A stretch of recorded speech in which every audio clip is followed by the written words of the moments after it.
Colossenses capítulo 2, dos versículos 1 ao 7.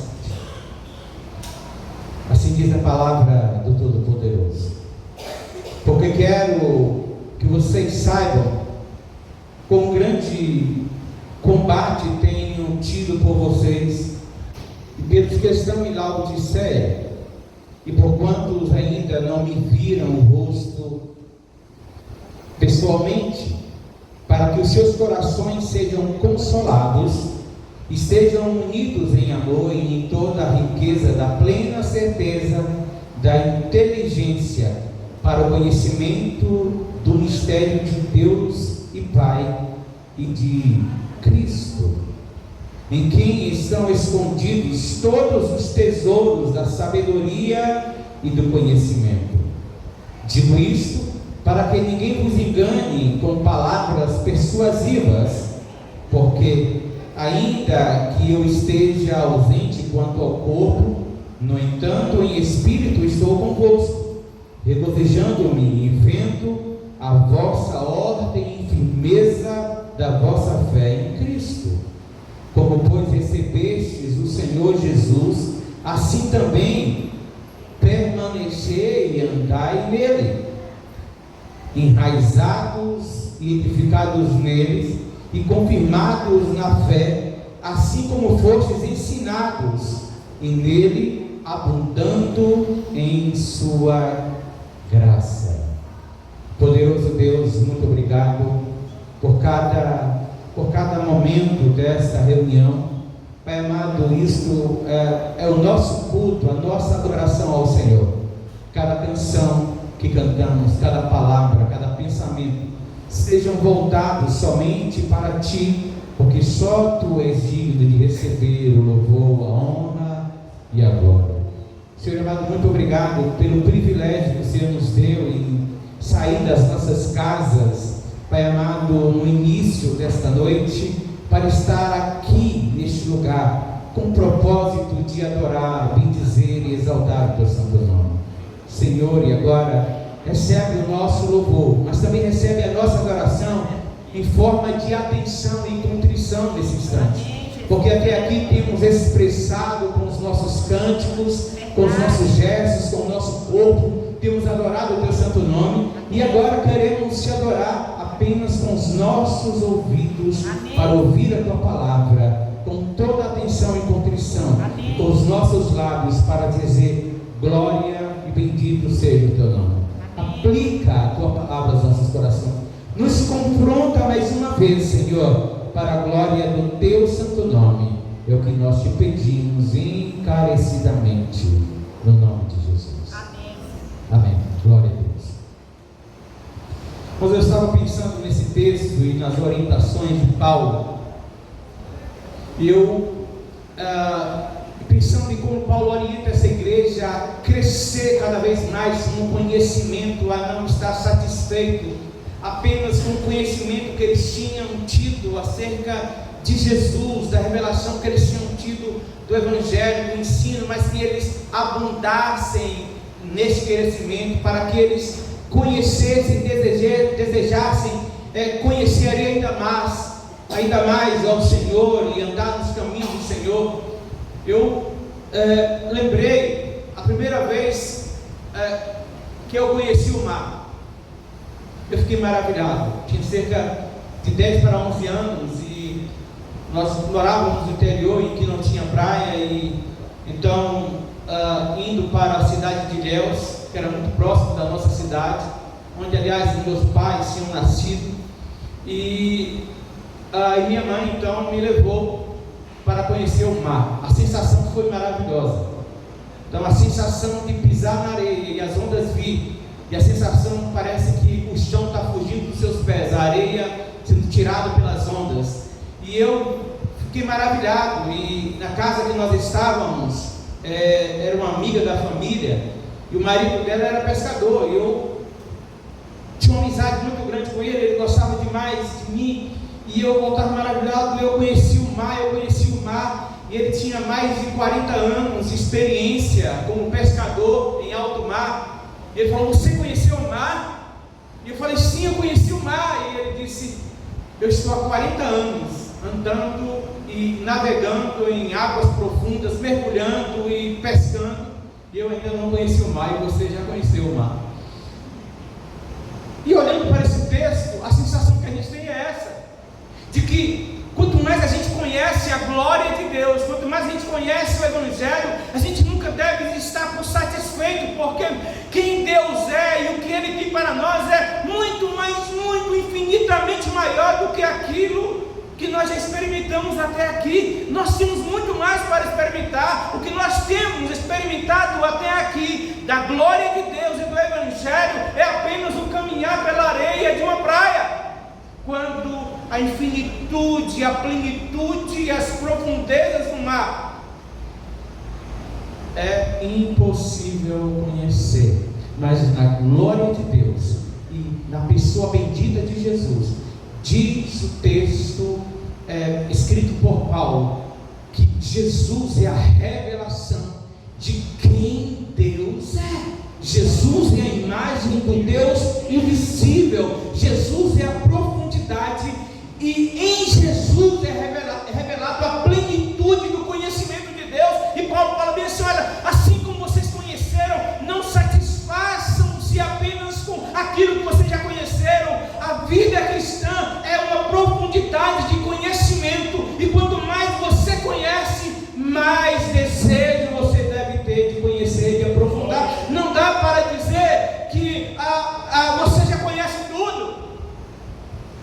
Nós completamos agora, no último dia 22 de julho, nós completamos 35 anos em que nós aceitamos Jesus. Desses 35, nós, agora em dezembro, no dia 18 de dezembro, a gente completa 26 de ministério pastoral. E às vezes a gente é pego por alguns sentimentos de que o que tem mais para eu conhecer na vida cristã?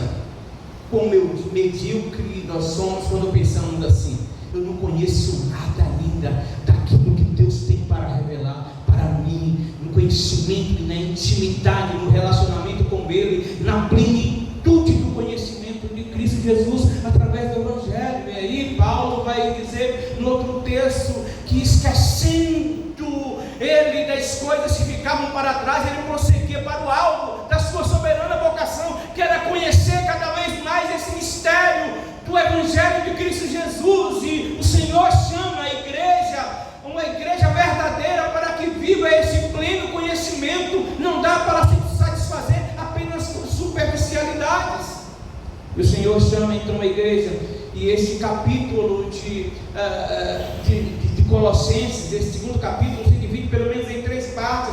Os primeiros versículos, que vai até o versículo de número 7, que nós lemos, Paulo vai falar sobre a igreja e as marcas dessa igreja, aquilo que mostra o que é uma igreja verdadeira. Na segunda etapa desse texto, na segunda parte desse texto, Paulo vai falar das armas que a igreja vencedora, que a igreja verdadeira tem ao seu dispor para vencer as heresias e os falsos ensinos. E por último, na última parte deste capítulo, Paulo vai falar da obra de Cristo em favor da sua igreja. E nós queremos pensar um pouco hoje justamente nessas marcas que demonstram o que é uma igreja verdadeira, uma igreja vencedora, uma igreja dinâmica, uma igreja cheia do poder de Deus.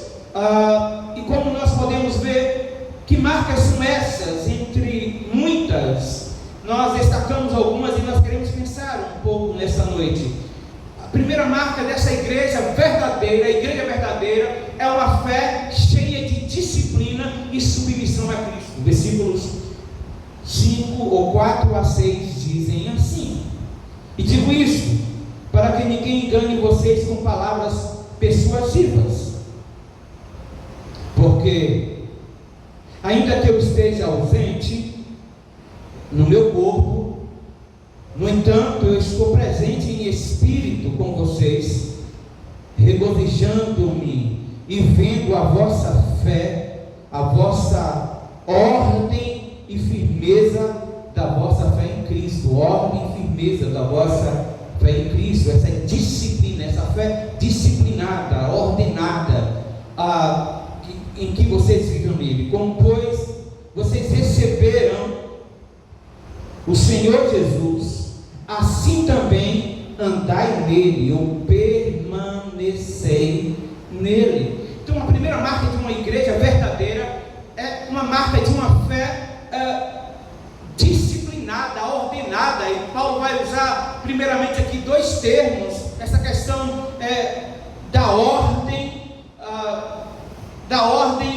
e também dessa questão de uma fé que é totalmente equilibrada, de uma fé verdadeira, esse conhecimento poderoso, de uma firmeza de fé, ordem e firmeza. E é uma linguagem, Paulo usa uma linguagem totalmente militar aqui. Ordem traz a ideia de soldados em fileiras, muito bem ordenados e submissos às autoridades, e muito bem organizados, sabe? A ideia é de um desfile militar, em que há uma coordenação, há uma ordenação, que todo mundo está muito bem firme, está muito bem posto, está muito bem organizado, está firme no seu posto de trabalho, na sua frente de trabalho, em uma firmeza. Então Paulo está dizendo que essa fé é uma fé disciplinada, uma fé ordenada, mas ele também fala dessa submissão a um grande general, a um senhor desse grande exército que está ordenado em fileira.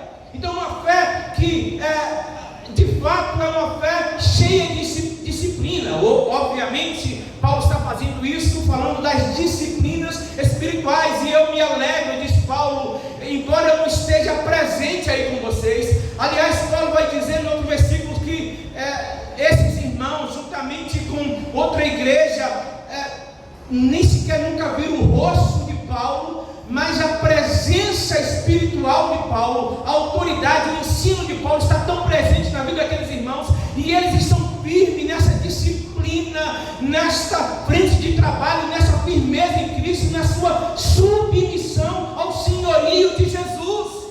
Aliás, o livro ou a carta de Paulo aos Colossenses vai falar justamente da pessoa magnífica e do senhorio de Jesus, e do destaque dele acima de todas as coisas. Paulo está na segunda parte deste capítulo. De novo Paulo vai retomar essa questão dos gnósticos, que estão dizendo que Jesus é apenas mais um entre uma série de salvadores, de intermediadores. Jesus é mais um profeta, Jesus é mais uma criação de Deus. Ele vai dizer não, ele é supremo, ele está acima de todas as coisas.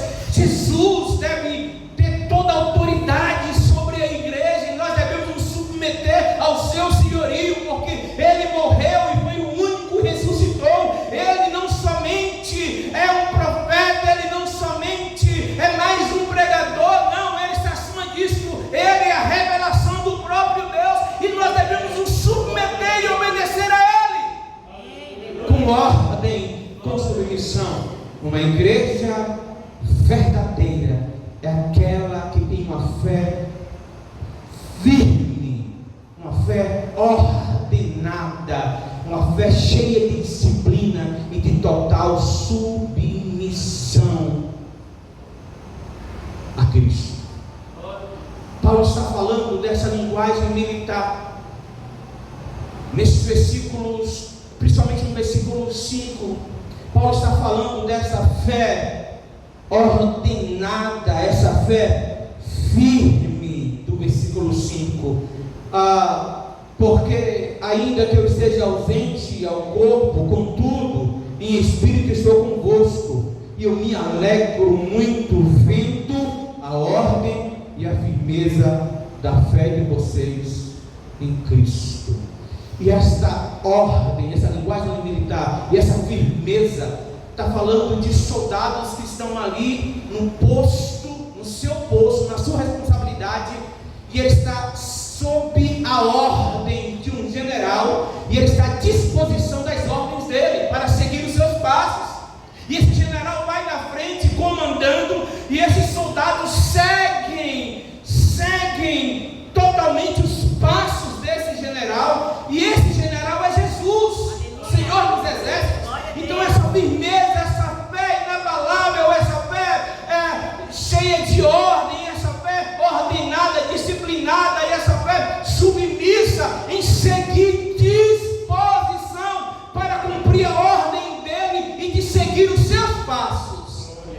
essa igreja verdadeira. Seguir os passos de Jesus.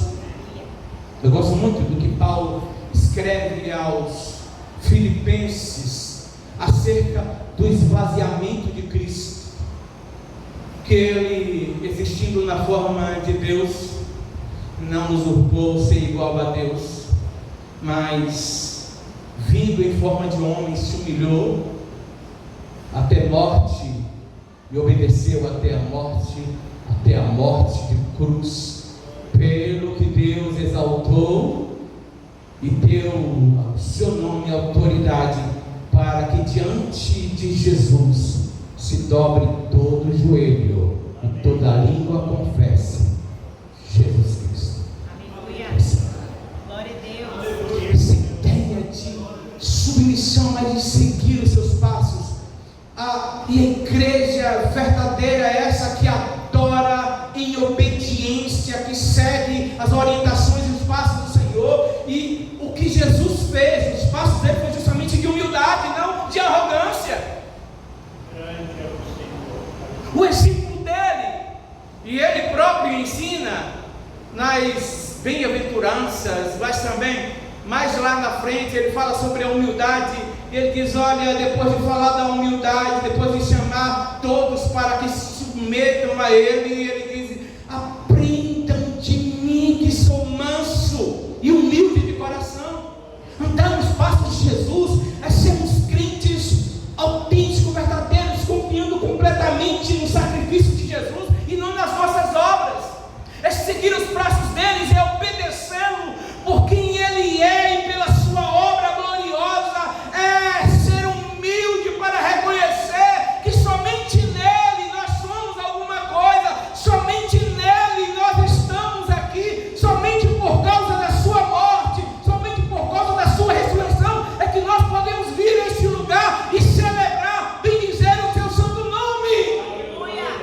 E apesar de nós, ele nos chamou, apesar das nossas faltas, dos nossos erros, dos nossos pecados, das nossas fraquezas, debilidades, mesmo assim ele nos chamou para ele mesmo. E Paulo diz: então permaneçam nele, assim como no início. Aliás, essa é a segunda marca de uma igreja que de fato é verdadeira.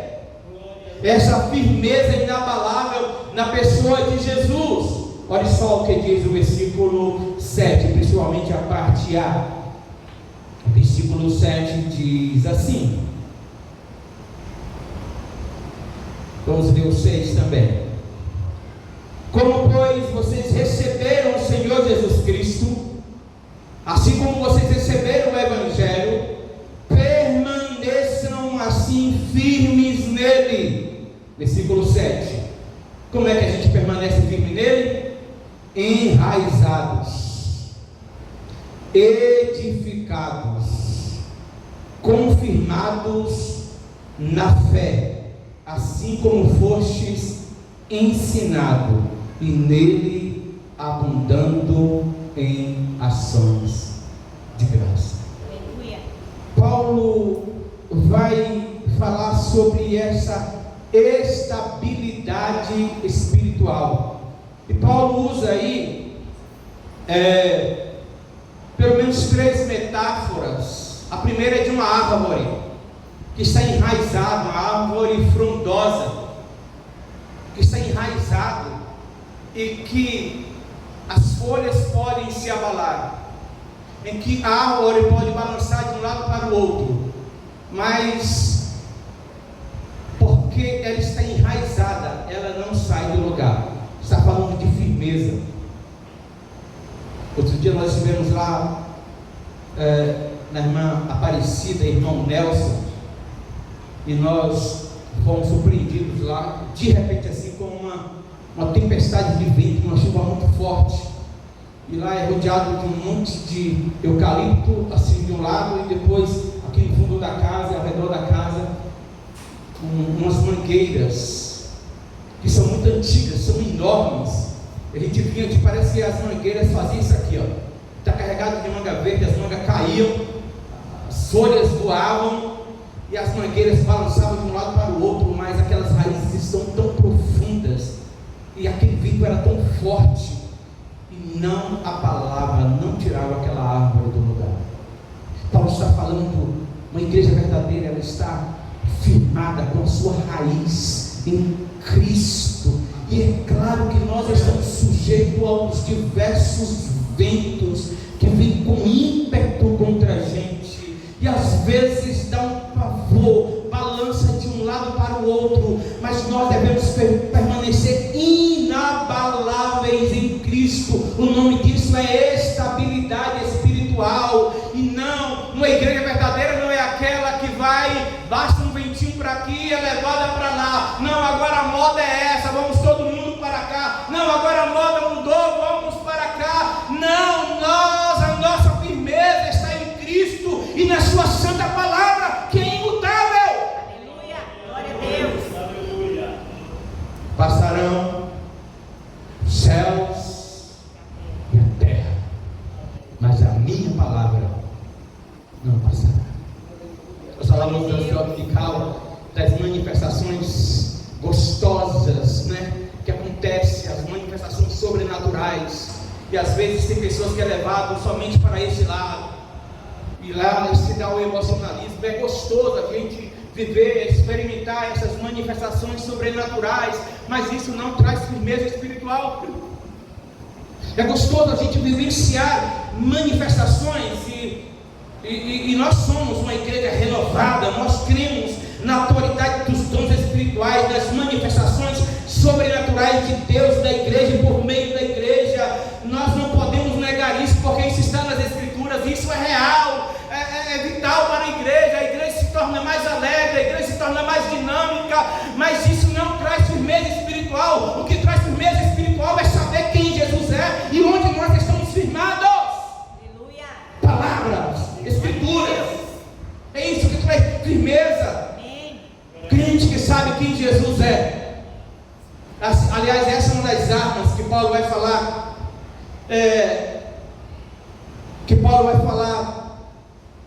Que como é que a igreja vai vencer as heresias? Saber quem Jesus é, saber o que ele fez pela igreja.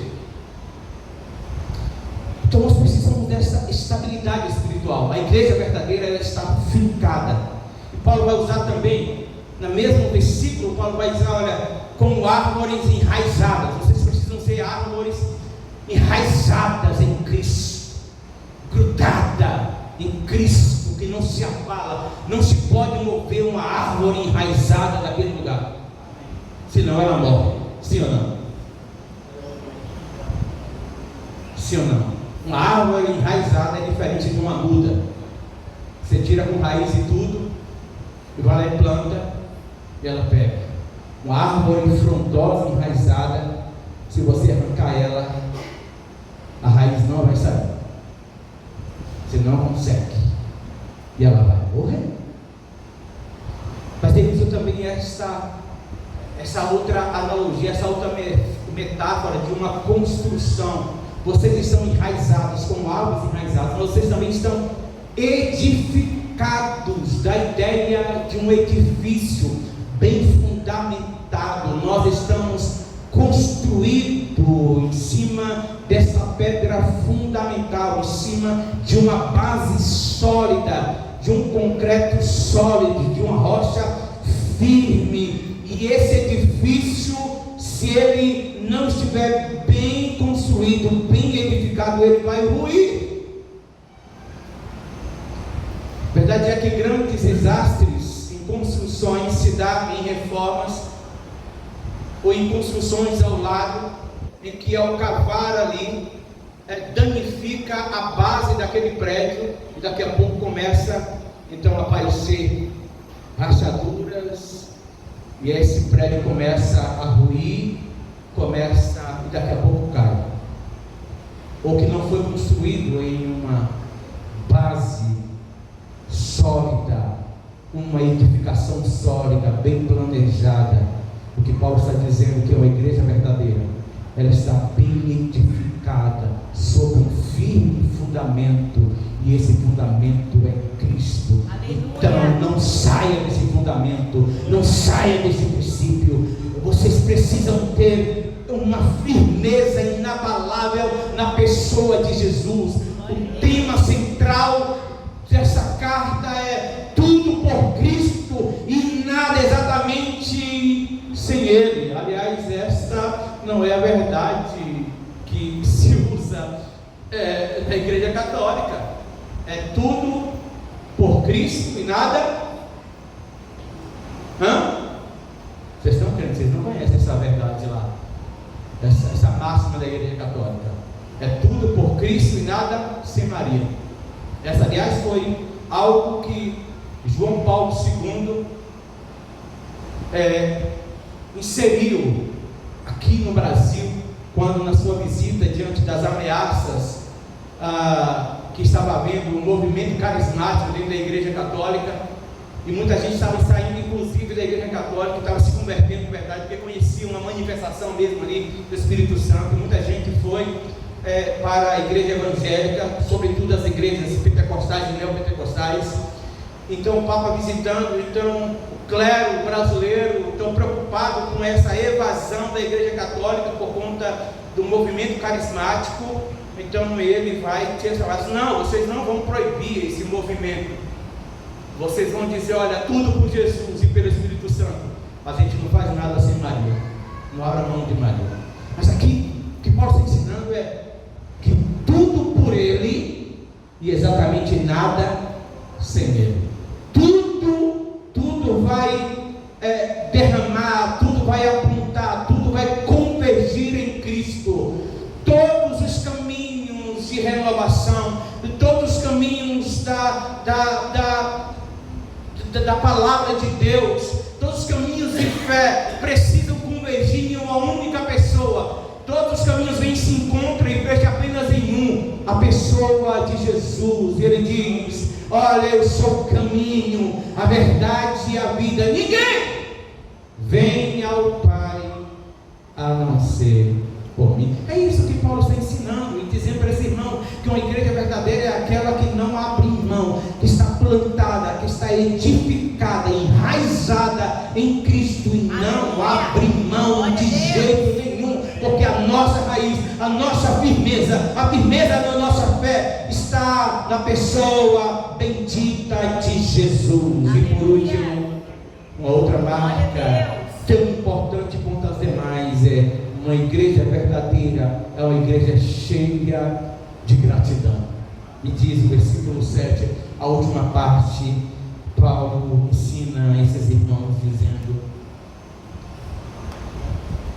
enraizados, edificados nele, confirmados na fé, assim como vocês foram ensinados nela, ou seja, nessa verdade, nesse ensinamento, em Cristo Jesus, que vocês possam ir abundando em ação de graça.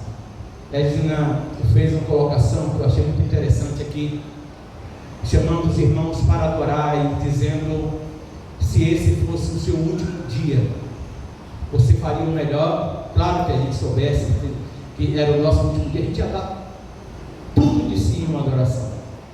Se esse fosse o meu último culto, se eu soubesse que hoje eu ia partir para a eternidade, meu Deus do céu, eu ia rasgar a minha alma ainda mais. Embora a gente sempre entrega o máximo que podemos e conseguimos entregar na adoração ao Senhor. Isso é uma verdade. Mas olhando para a obra de Cristo, olhando para o que Ele já fez por mim, eu não consigo pensar na morte, eu consigo pensar somente na vida. E não é o que eu não penso no que vai acontecer no futuro, e por isso que pode ser essa noite, o meu último dia. Eu não penso assim. Eu penso o seguinte: porque se essa é a minha última noite, ou se eu soubesse como vai ser o amanhã, eu ia me entregar ainda mais. Não, eu não penso assim. Eu penso o contrário. Eu penso que não naquilo que vai ser feito, não naquilo que acontecerá, mas no que já aconteceu, no que Jesus já fez por mim, já é suficiente para que eu entregue tudo hoje, tudo amanhã e amanhã mais ainda, porque o que Ele já fez por mim já é suficiente. Não dá para adorar de qualquer maneira, não dá para viver de qualquer maneira. Se Ele morreu, se Ele se entregou pela minha vida, se Ele ressuscitou, como é que eu vou viver de qualquer maneira? Eu tenho que entregar todos os dias tudo com gratidão. O que move, o que deve mover a igreja, o que deve mover o entusiasmo da igreja, não é o que vai acontecer amanhã, mas é a garantia do que Ele já fez por mim na cruz do Calvário. E aí nós cantamos, porque Ele vive. Posso crer no amanhã. Então eu tenho que viver hoje, eu tenho que viver hoje com todo o entusiasmo, eu tenho que servir hoje com toda a alegria, eu tenho que servir hoje com toda a minha força, com todo o entendimento, porque tudo que eu preciso Ele já fez. Ele já me garantiu a salvação. Esta é uma igreja verdadeiramente, que adora verdadeiramente, que serve verdadeiramente. Nós precisamos ter essa fé disciplinada, ordenada, firmada.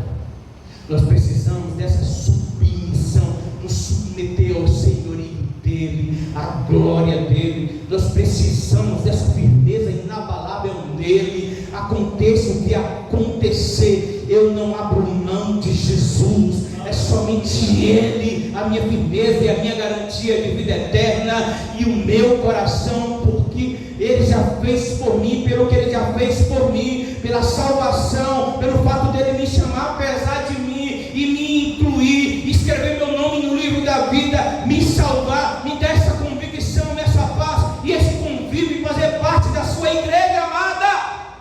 Eu só posso ser grato a Ele. Amém. Vivendo só para Ele, como já disse, ou já cantava o poeta Lázaro: a minha vida é do Mestre, o coração é do meu Mestre. Amém? Vamos colocar em pé. Glória a Deus. Aleluia.